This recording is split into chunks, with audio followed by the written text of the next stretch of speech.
Good morning to all NYP pet lovers and pet parents.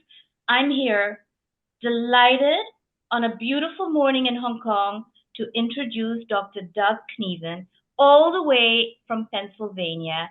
He is someone that I've been following, I've been studying, and he finally, he says, yes, I will come and explain things that I feel we all need to know, which is the holistic way. So Dr. Doug Knueven, he received his veterinary degree from Ohio State University in 1987.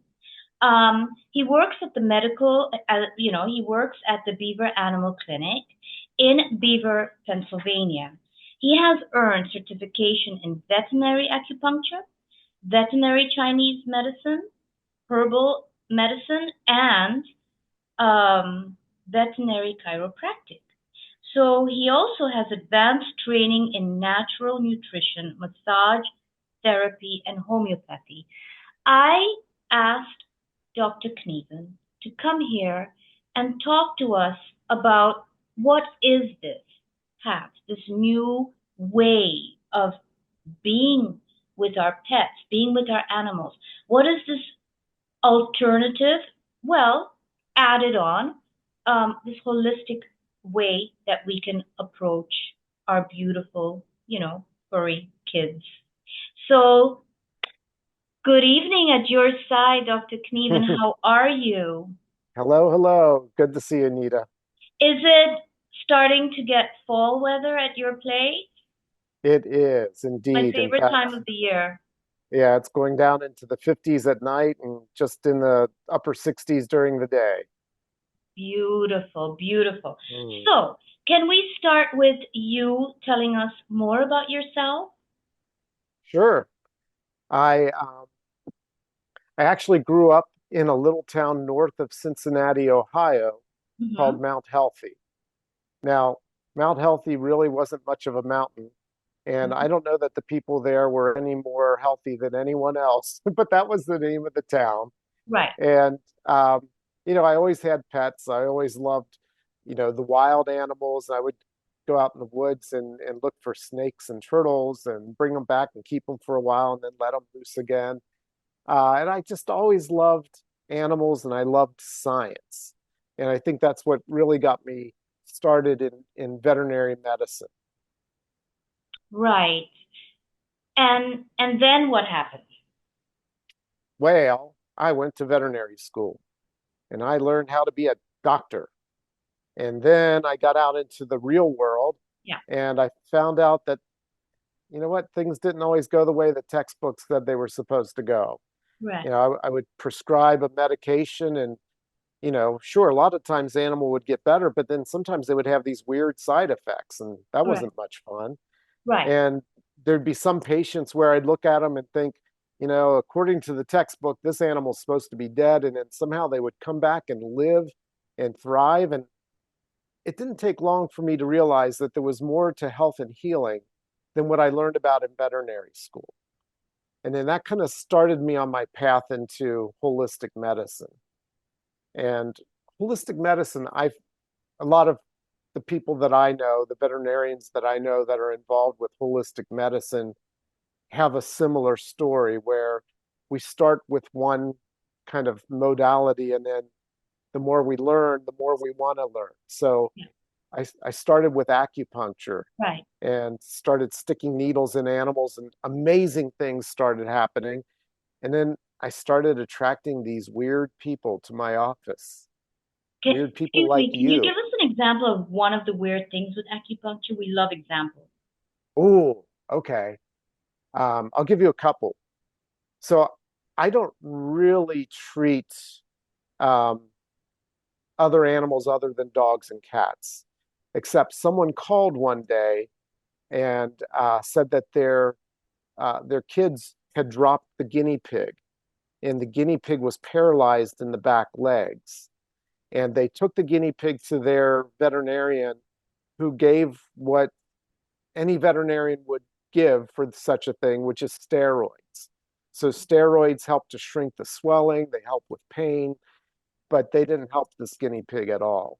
And so this woman called and said, do you treat guinea pigs?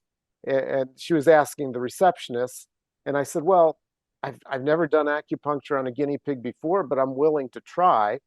So I didn't want to take up time during, my busy office hours. So I had her come in after office hours one evening. And I mean, it's just this little animal. And there were just you know, there's points all along the spine, on either side of the spine, that can help with back problems. So I put some needles in, and after a few minutes, I took them out and sent them on their way. And the woman called the next morning and said that she reached in to give the guinea pig its pill, and it ran away from her. I mean, when this thing was in my office, it couldn't stand on its back legs. It was just dragging itself around in the cage. And instantly, I mean, I have to warn people that acupuncture doesn't usually work that fast. But this guinea pig just, I don't know, it was the right treatment for the right patient. And it Unbelievable. did well. Yes. Unbelievable. Yeah. Um, I'm not very familiar with acupuncture, but yes, it's Aren't you quite in popular. China? Yes, yes, I do. But in Hong Kong, it's very common acupuncture. But again, it's something new, introducing it to our pets. This is something new here. But yes, and that is the most amazing success story. So as you were going into acupuncture, how did you continue this holistic trip of yours? So from acupuncture, you went on to. Well, because I had learned about acupuncture, it made sense that I learned about Chinese herbs as well. Mhm. So Mhm. I got certified to do Chinese herbal medicine on animals. And then a lot of times with acupuncture, just like with the guinea pig, I'm dealing with a lot of animals with back problems.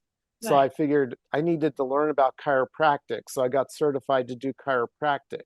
Mhm. But all the way along, I still believe in the importance of Western medicine.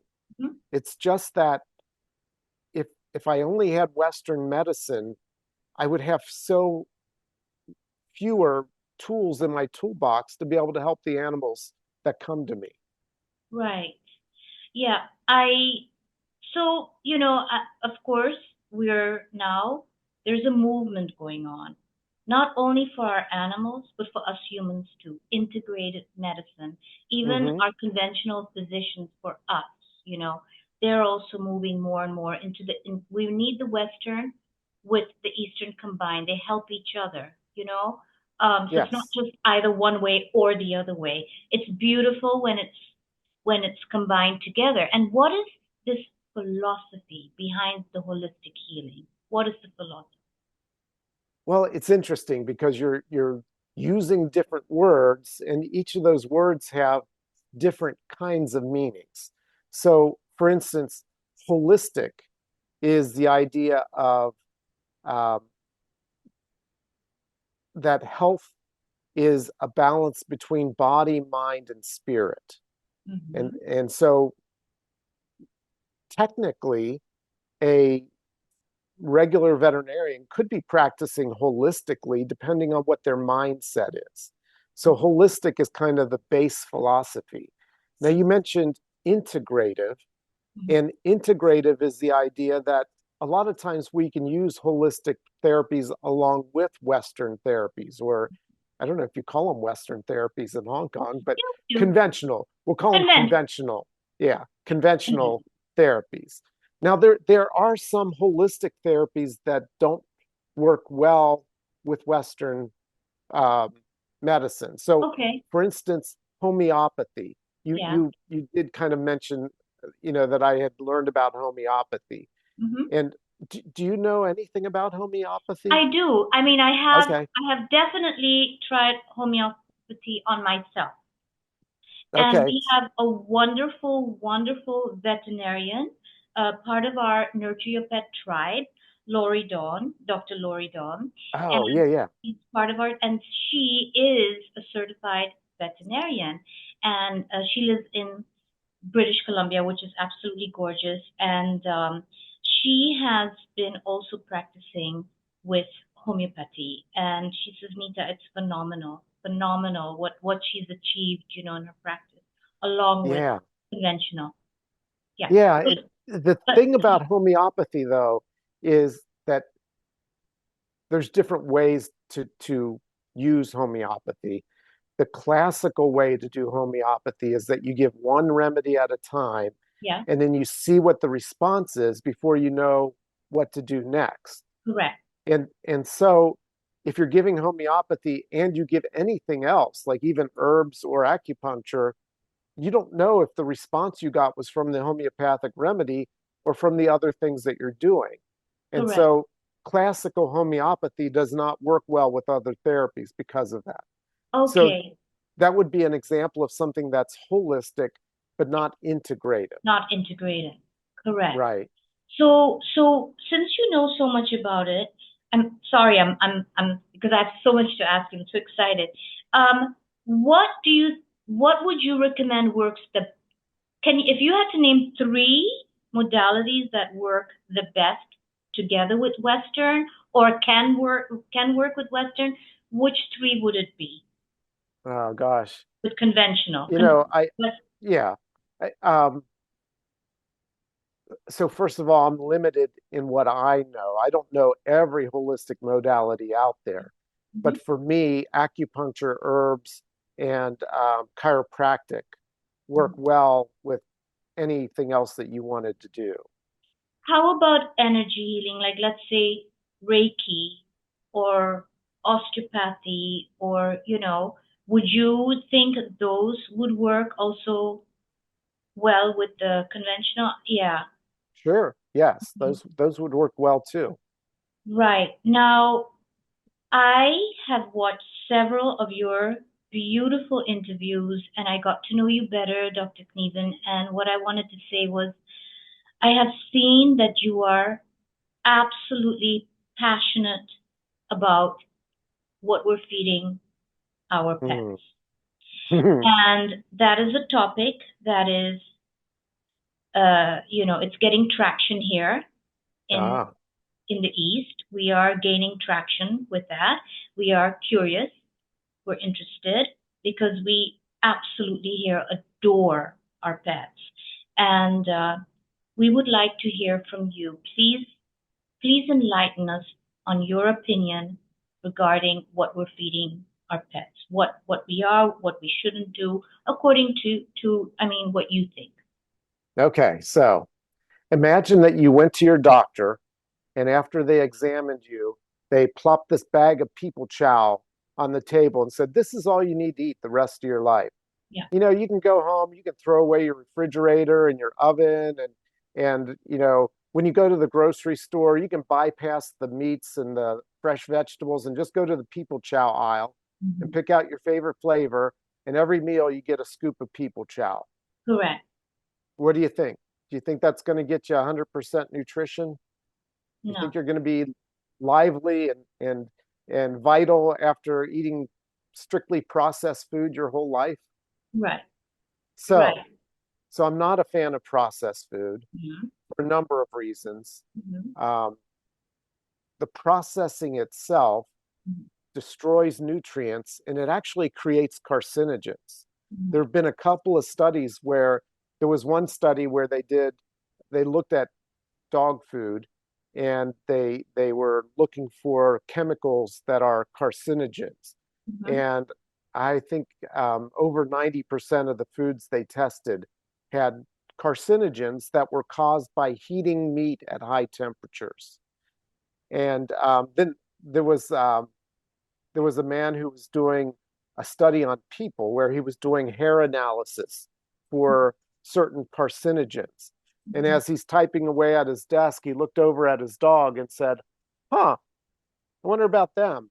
So he did a little study on animals and he found that, um, again, a high percentage of dogs that were eating processed food, not only is the chemical in the food, it's in the animals. So there's definitely, I think, I think that's one of the main reasons why we're seeing so much cancer in animals these days. And it's happening when they're younger and younger.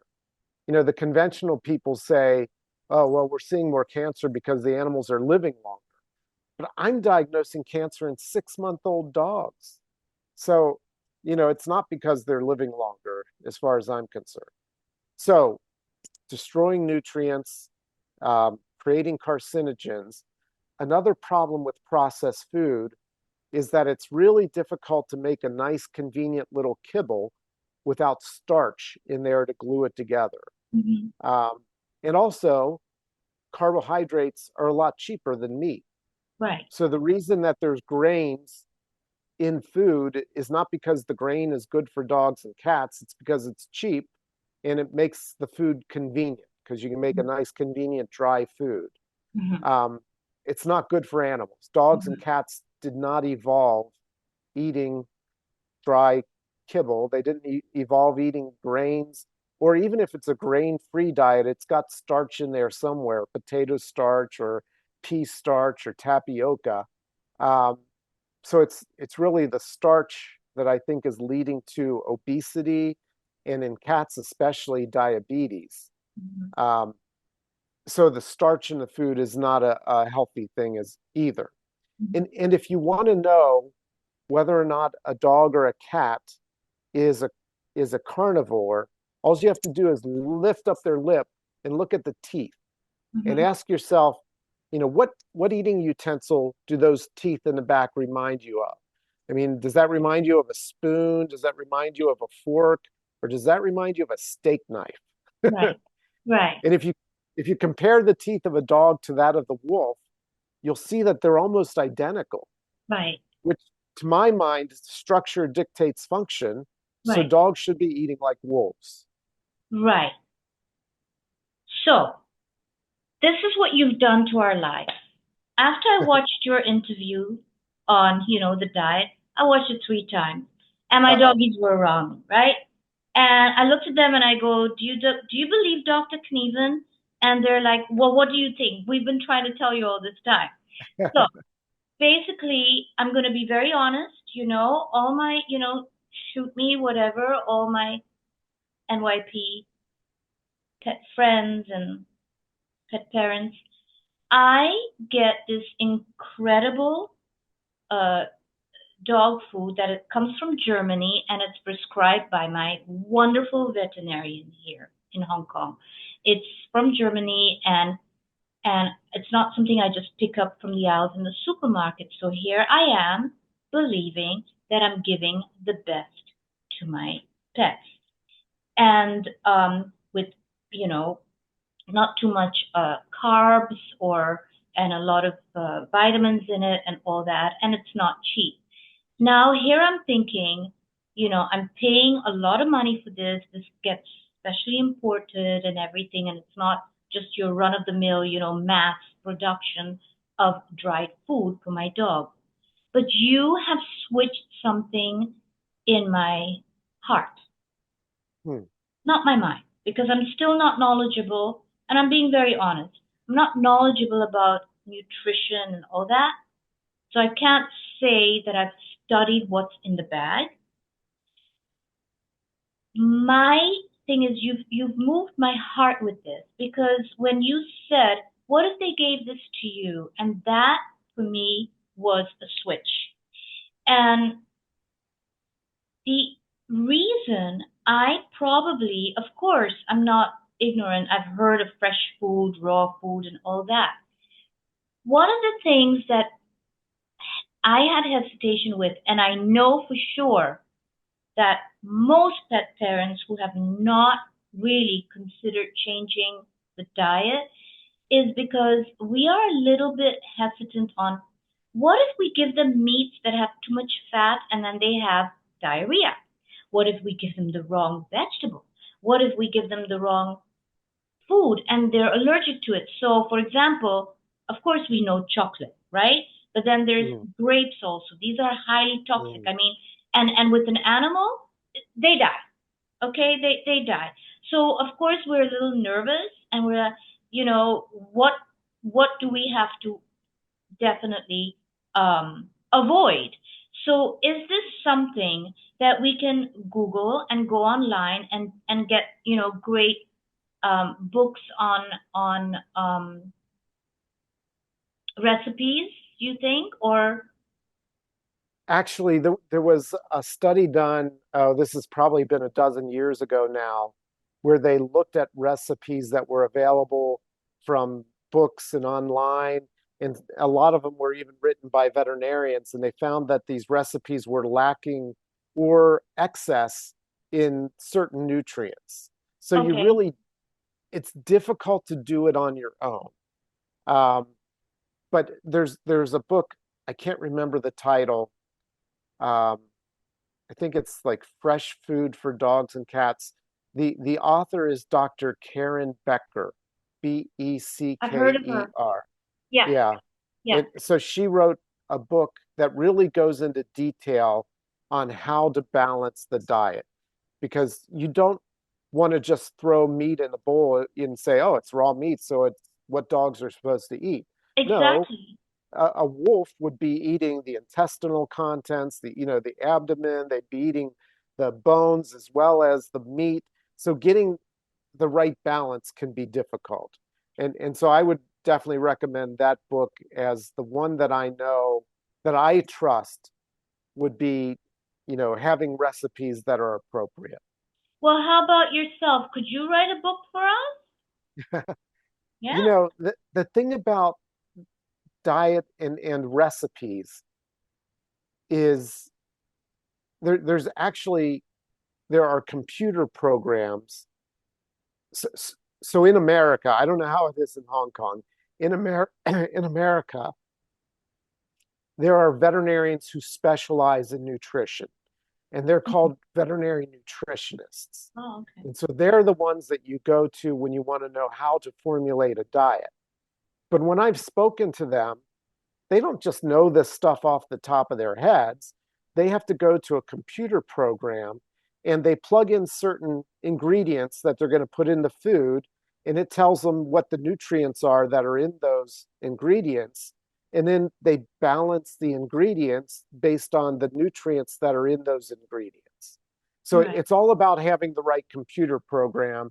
And to be Okay. honest, I'm just not interested in that because there are other people who do that. So I'm not the person to ask about how to balance your diet. Sorry. Right. Right. But you strongly feel if if we're going to switch over from kibble to from the processed foods, what do you advise we would do? What would be the first step? I would suggest, a lot of people, like you said, are going to be afraid to do such a radical switch. Yes. But what about just adding some real food to their diet? Right. Now, one thing that's important to realize is that dogs, being carnivores, cannot digest raw vegetables very well. Correct. Like, I don't know if you've ever had the experience where you give your dog a piece of carrot to chew on. Have you Yep. ever done that? Yep. And then you look at the poop the next day and you see Yep. little pieces of carrot. Yeah. They didn't get any nutrients out of that. I mean, it was fine to do, they weren't harmed by it. But Right. in order for them to really benefit from vegetables, they need to either be lightly cooked or put through a food processor to break down the cell walls to release the nutrients. Correct. Correct. And when and the meats, what is your preference? What kind of meat preference? Would it be beef, pork, chicken? It really doesn't It matter doesn't matter. what my preference is. It matters what your animal's preference is. I like that answer. That's a And good and I, one. with the meat, I would suggest again lightly cooking it, because a lot of meat, even for human consumption, still has a lot of bad bacteria on it. And the government understands that, but they assume we're going to cook the meat and kill the bad bacteria. Yeah. But if you were to feed that raw to your pet, it could possibly make them sick. Right. So I would suggest, if you're doing it on your own, to lightly cook the meat. And Oh, okay. if you're going to add this to their diet, I would Right. say not to do more than 10% of their diet as this additional food. Right. Realizing that if you're adding food, you need to take away some of the other food. You don't want Correct. to put this, additional calories into them on Right. top of what you're already feeding Yes. So I do, since we are in Asia, yes, my dogs don't get a lot of it, but they do love their rice. We love our rice here, right? And and so they get a little bit, like maybe once or twice a month they get it. So we mix chicken and rice. Now, how bad is rice for them? Is it really bad? them. No, I mean, it's a starch. It's no Yeah. worse than the starch that's in the dog food. So I'm sure it's better than what's in the dog food because it's much less processed. Right. Right. And so when you talk about increasing the vitality of your pets, you start with diet Mhm. and what else? Give us the rundown. So I am not an anti-vaxxer, but before COVID ever came along, I've been ringing the bell that we're often over vaccinating our pets. Um, and so part of my problem in talking to you is I don't know what's commonly done there in Hong Kong, Yeah. but we typically have a rabies vaccine, and then we also have a distemper parvo Yes, we have the same. combination vaccine. Yeah. So how often do they give the distemper parvo vaccine? So I think maybe once or twice. I can't say the exact number, but one thing I'll tell you, most of our veterinarians here, you'd be surprised, they come from Australia, England, the US. So they do follow um, the Ah, Western way. And yes, okay. I get reminders in my mail when to come back because I have five dogs. Which one needs the vaccine? Which one needs the boost? And so I get reminded all the time. So yes, these names that you're throwing at me, these are very common vaccines that we get them all. We get them all. Okay. Hmm. So here are a couple of little things about the distemper parvo combination Yeah. vaccine. Um, it used to be that they were labeled to give every year. Okay. And so for decades and decades, we were giving that vaccine every year because that's what it said on the label. Now, the reason it said that on the label was because the vaccine companies would make their vaccine, they would vaccinate a group of dogs. 1 year later, they would do a trial where they would expose them to the virus. And if they didn't get sick, they said, oh, good, our vaccine's good for 1 year. There wasn't a lot of financial incentive to do that test 2 years later or 3 years later or 4 years later. Right. They wouldn't be making as much money selling vaccines. Right. But back in 2006, the veterinary community started to realize that probably the animals didn't need to be vaccinated so frequently. There was one study that was published in the veterinary journal that showed that for 98% of dogs and cats, the distemper parvo vaccine lasted for at least 4 years. And Wow. that's as far out as they tested. Yeah. And then just about a decade ago, um, the American Animal Hospital Association started recommending that that vaccine be given every 3 years Hmm. instead of yearly. Hmm. And it has taken this amount of time, but most of the veterinarians the conventional veterinarians that I run into these days, most of them have gone to the every 3 year schedule. But even that is probably more than most dogs need. Hmm. The other thing about the vaccine is they found that the smaller the dog is, Hmm. the more likely they were to have an adverse reaction to the vaccine. Hmm. Now, that shouldn't be surprising to anybody because we give the same dose, whether it's a half-pound Chihuahua puppy or a 200-pound Great Dane. Hmm. I don't know of any other medication that you would give the same dose Hmm. to those different body sizes. Yeah. Um, so there was one study, it was a very small study that they they looked at dogs that were under 12 pounds Hmm. in weight, and Hmm. they gave them half the dose of the vaccine. Mhm. and they found that they reacted to that dose of the vaccine just as well as if they had gotten the whole 1 ml, Right. which is the normal dose. Right. Now, way before that study came out, I did a little study on my own dog. Mhm. She's passed away since then, but her last distemper parvo vaccine was when she was 12 weeks old, and I gave her half the dose. And every year after that, I did a blood test called a titer, which Mhm. is a blood test that not measures the antibodies Mhm. to distemper and parvo. Mhm. Just like, you can do antibody tests for viruses that we can get. It Mhm. shows that the immune system is able to fight off the virus. I Correct. did that every year, and even at 15 years of age, she still had protective immunity from that one half dose that she got when she was 12 weeks old. So we are probably way over vaccinating our pets. Small dogs, I believe, can get half the dose of the vaccine. Mhm. And doing titers rather than getting the vaccine. Now, if the titer is low, then I recommend giving the vaccine. But as long as the titer is high, and again, I don't know if titers are available there in Hong Kong, so you'll have to ask your veterinarian about it. Absolutely. One thing I know for sure is that we've never had to vaccinate our pets yearly for parvo. Okay, That does not resonate to me at all. That's why I said I think maybe twice or so yes, I think it's more in the line of 3 to 4 years. But I have okay, to good, visit my veterinarian anyway in the next couple of days. So I'm gonna ask my wonderful veterinarian. But one thing is for sure, we don't do the yearly vax of parvo. good, No, good. Oh, no that's way. good.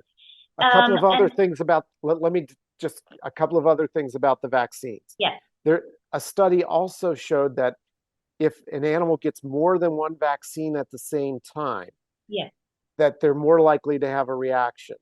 okay, Now, that doesn't mean different different diseases in one vaccine. It means like getting the rabies and the distemper at the same visit is probably not a good idea. hmm And then the right. I'm other just thing making is a note of that. Rabies good, and distemper or together, no or good. or any two vaccines at the same time in case there's other ones that they give. Yeah. The So, other thing is, even mhm, on the vaccine label, it says that they're meant to be given only to healthy pets. mhm, So if your dog has an ear infection, a yeah, skin infection, it shouldn't be getting a vaccine at that visit. correct, Okay, correct. good. Okay, I'm done with No, vaccines. no. I have one more question to ask you Uh-oh. about the vaccine. One thing we are cautious about in Hong Kong is heartworm. Mm-hmm. So they get this heartworm vaccine. How often do you think that would be okay to take? See, I'm not familiar with a heartworm vaccine. Okay. I am familiar with a drug called ProHeart, which is an injection. Yeah, an injection. Okay, yes. So a vaccine works by stimulating the immune system to fight off the disease. Okay, What that's that, how much I know about that's okay, okay. medical That's terms. why God made us And my sister is veterinarians. a brilliant physician in Florida, by the way. She Ah, does okay. humans. I only have one sibling, a sister. She's a top-notch physician. And when she starts talking to me about my health and all these medical terms, I'm like, you know what? Just, I'll send you money. Tell me, just fix it for me. Just don't tell me anything. Just fix me. Yeah. But yes, Well, that's sorry about that. This was just a little anecdote on the side, but yes, so there's a difference between vaccine you said and an injection. right. So the heartworm injection is actually putting the drug that kills the larva of the heartworms, and it stays in their system for Mhm. I, it used to be every 6 months that you needed to give that shot, but I think they expanded it to 12 months now. Okay. I'm not sure. I don't use that one personally, Yeah. but it, Yeah. heartworm That's is a weird. bad disease. Oh And if yeah. it's, and I imagine in Hong Kong, there's probably a lot of mosquitoes. We get our share of this, So I think the heartworm we get yearly for our pets, if I'm Okay. not mistaken. Not every 6 months, that's for sure. None of Okay. my doggies need to be, injected or vaccinated. I think that's why it resonated, the heartworm, because I know that I get a reminder every year for that. And then Okay. I think subsequently less. But we are very serious about tick and fleas and Good. heartworm. We're very serious about that. Parvo, we don't have too much, but yes, they get vaccinated when they go through their normal vaccines, their first 3 months, and Uh-huh. everything is taken care of. And oh yeah, no, here they are our children. Dr. Kneuven, they are our children. Um, I've lived here 34 years, and like I keep saying over and over again, 30 years ago when I'd go on my hikes, I'd barely see a dog around. All of a sudden, the last 10 years, everyone has Mm. the dog family, the pet family, not just the dog, cat, pets all over the place. Every human has a pet now. We're building malls now that are pet malls. Just, Oh, wow. yes, with just pet. It's incredible, this movement here. That's neat. And I'm actually loving it. And I have another question. So when you talk about, this thing called intelligent energy, would you like to talk about that today? Intelligent energy, this whole chi, or, human Sure. animal bond and chi. Would you love to touch upon this? Sure. Let's go there. Um, I personally believe that there is an intelligent energy throughout the universe, and that um, while there is evolution, that's a process. I believe that there's an underlying intelligence that's guiding that process, and that intelligence um, connects us all. It's a field of energy, or a field of potential energy, a field of intelligent energy, which means that um, there's meaning to it. There's a purpose to it, and so some of that energy runs through our bodies in the meridians, the acupuncture meridians. And the meridians are really lined up with the chakra system as well. So I think, the chakras are part of this whole energy phenomenon also. And so acupuncture points are a way of being able, they're almost like off and on ramps on a highway. They're ways of being able to more easily access that energy. But it really doesn't take any more than our intentions and our, thoughts and prayers to direct this energy in our bodies. Really? Yeah. Oh yeah, for sure. I totally believe that. And I believe that, like, animal communicators, the ones who are really know what they're doing, are tapping into this energy as well. So Mhm. I'm studying animal communication.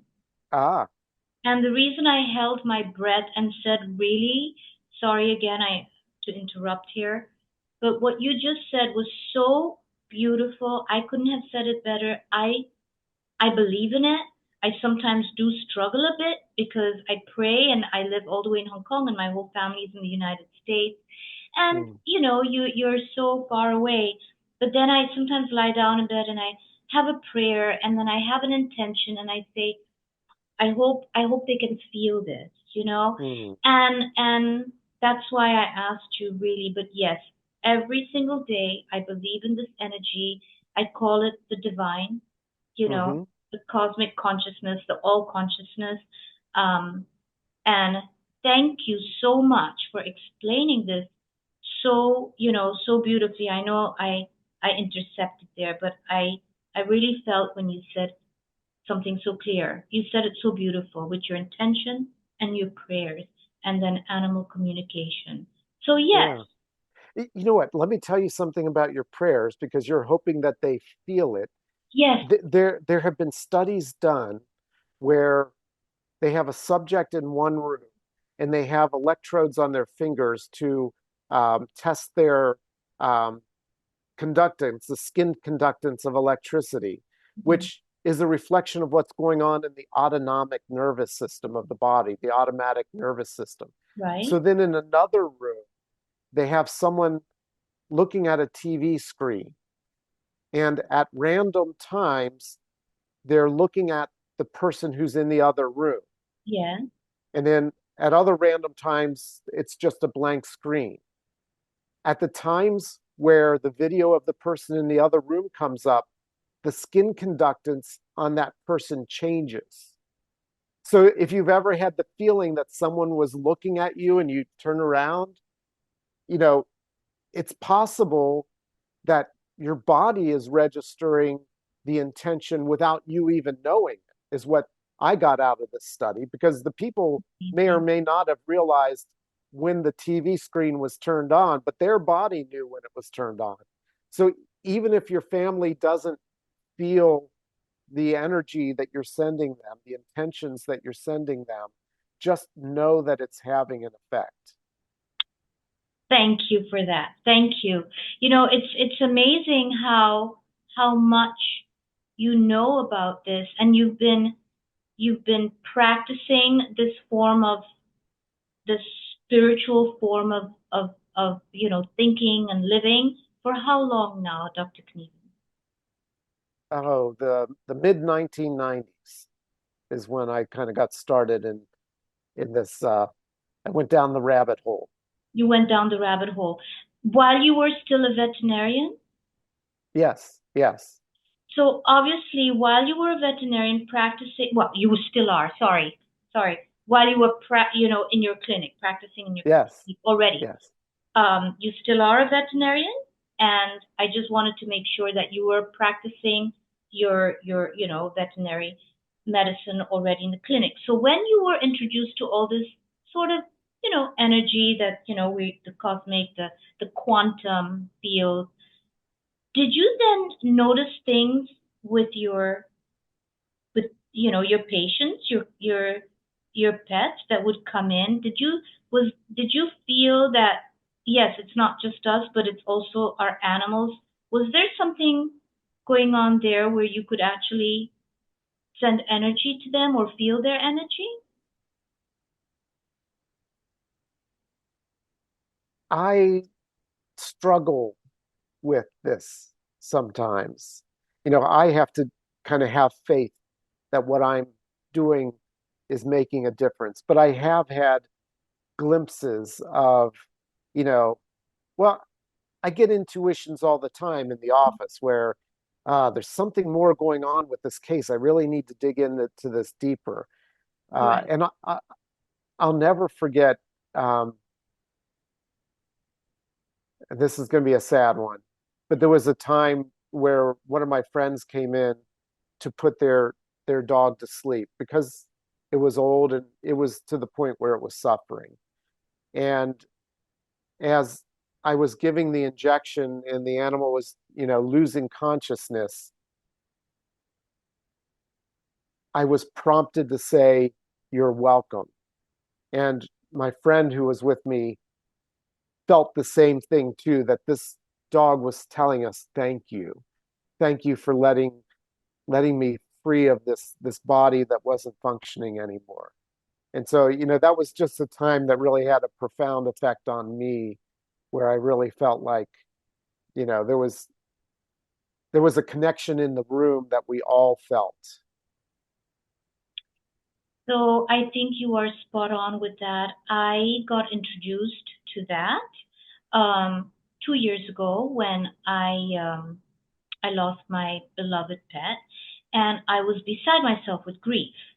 Um, and I just didn't understand how I couldn't get over this grief. So someone said, "Well, why don't you get a pet loss grief counselor?" And I go, "Wow, they have counselors Hmm. for that?" Well, I called this incredible lady, Kate McGann. She's part of our Nurture Your Pet tribe. She has several best-selling books on Amazon, I think quite a few. And she walked me through this grief, and she has incredible tools to help people get through that.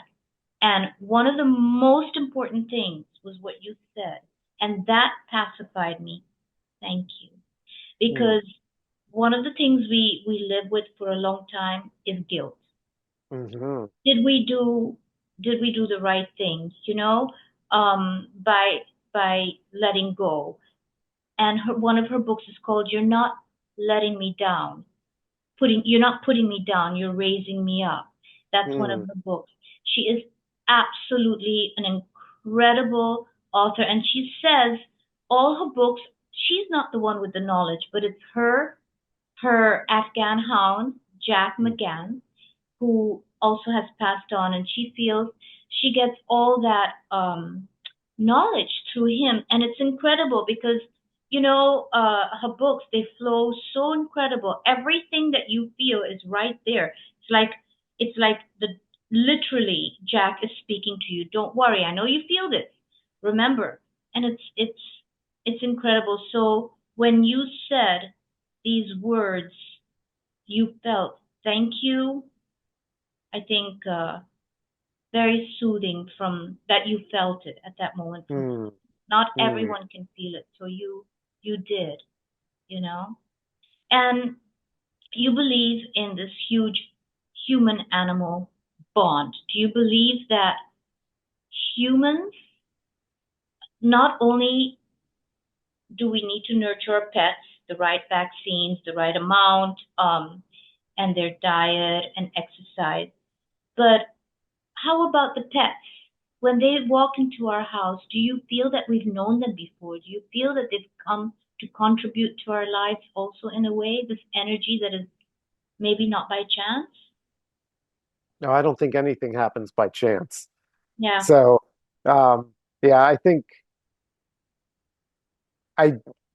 I think that it's very likely that when we have a especially close bond with a pet, that maybe we've known them in the past. And um, I've definitely spoken to people who have felt that as well, right, that they've had a past life with a pet. right, right. I feel that too. I feel with my and my pets, I feel sometimes that they have so much more special wisdom Mm, than I do. And they have really taught me a lot of lessons in how to be more human, how to be a mm, better human being. Um, Patience, you know, not that I'm always patient, but they, again, keep me in line. And for me, Dr. Kneuven, the most important thing I will say, what my pets do for me is moments where I get a bout of anxiety, they are able to surround me, and you can't help it. But as you're petting your let's say in my case, like my doggy, my Yorkshire Terrier will jump on my laptop and look mm, me straight in the face. And mm. my golden retriever will actually move away my laptop from my lap. Um, Not only when I have sometimes anxiety, also in general, they move it Mm, away. And then you have no choice, but you're looking at them and then you're stroking them, and they force you to live in the moment. They yeah. force you to forget about everything else. And then suddenly you're just looking at this incredible being in front of you. And for that, for those 5, 10 minutes, you're totally engrossed with mindfulness, being in the moment, and it's very, very helpful to my health. So Mm. they've really, they've really contributed a lot. I want to say I really thank you for your time, and I would love to hear more and more from you. Is there anything else you feel you want to share to all of us here in the East? if there's anything that you want us to know that I haven't even asked you. Well, I'll just add a little bit to what you were saying about the human animal bond. There's lots of research out there now showing the health benefits of sharing your life with a pet. Pet owners live longer, they take fewer medications, they have fewer doctor's visits. When they bring animals into nursing homes for older people, there's all of these health improvements that they can measure that these animals are causing. And I don't think you would get the same out of a stuffed animal as you get out of a No, real live dog and cat. no. No. Yesterday I went out for dinner and I came home and I was telling my friends, listen, I gotta go, guys. And they're like, yes, why? I said, well, because I have 5 doggies. I have 5 wagging tails waiting at the door, but I get no attitude from them. Their love is Hmm. so unconditional. I don't need to explain where I've been or why I left them for 4 hours. But their tails are constantly wagging. And that unconditional love is priceless. And that's why we Yes, grieve so much when they're not there. But yes. I want to thank you for coming here. And I would love to invite you to come back anytime. Anytime you want to come back and speak to us, just give me a shout out. Hey, Nita, I have some more things to share. I want to speak, and we would love to have you. Dr. All Kneuven, right. thank you so, so very much. You are welcome. I'll be back.